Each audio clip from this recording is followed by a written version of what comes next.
Hello there, Christine. Now tell us, what's this connection between the Hollywood mega hit and American policy overseas? Well, first of all, Matt, there are quite a few parallels that people are drawing. Let's not forget, this is a movie that has dominated at the box office, and just about anyone who sees it can see some connections between quite a few things, not only in American history, but in the histories of several countries around the world. Now, here's one example. The Native Americans and those who came overseas to this country and essentially, some would argue, took over the land. Now, let me just give you a brief synopsis if you're not one of the several million people who have already seen this movie. Basically, it centers around Jake. He's a paraplegic war veteran taken to another planet, Pandora, and there is quite a bit of conflict going on between those from Earth and those the natives there, the native humanoids there. Some of that conflict is stemming from a greedy corporation that wants to take over the people and their culture and basically get rid of them. So, I am joined today by David Swanson. He is from Warrenton, Virginia, and he is going to talk about some of his connections that he's made. He's a blogger and activist. David, tell us why you're connecting this, not only with some of our native or our older history, but exactly what's going on right now in Iraq, Afghanistan, and Pakistan. Well, it's a story about American military imperialism and occupying a foreign territory in order to gain a resource, very similar to oil, but in this case called rather comically unobtainium. And there are people in the way, and those people have to be moved or they have to be killed. And there are explicit references to Iraq. They talk about shock and awe, which was the name of the invasion of Baghdad. There are many direct connections to Native Americans, as you mentioned. These are people riding horses and shooting bows and arrows and so forth. But there are also references, as this is set in the distant future, there are references to wars or at least the director fears are going to have happened by that point. Wars in Venezuela and Nigeria and elsewhere over resources, over oil.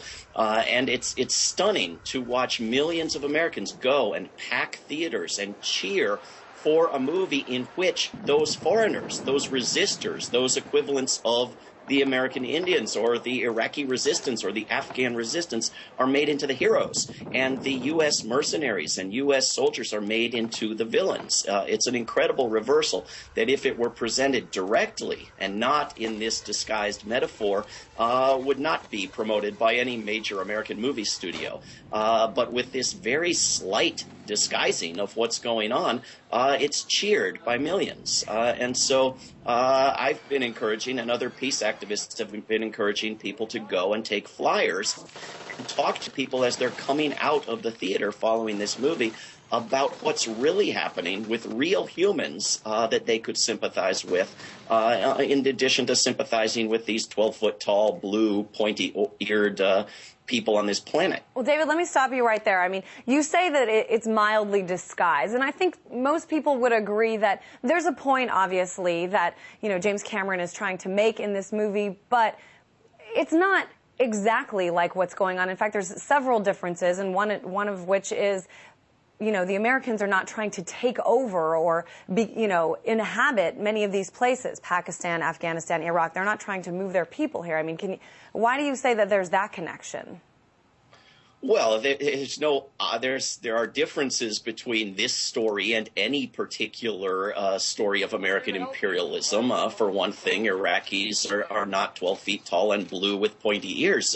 But this is a story about American military force at the bidding of a corporation interested in a natural resource that is under someone else's ground, going and trying to win the hearts and minds rather in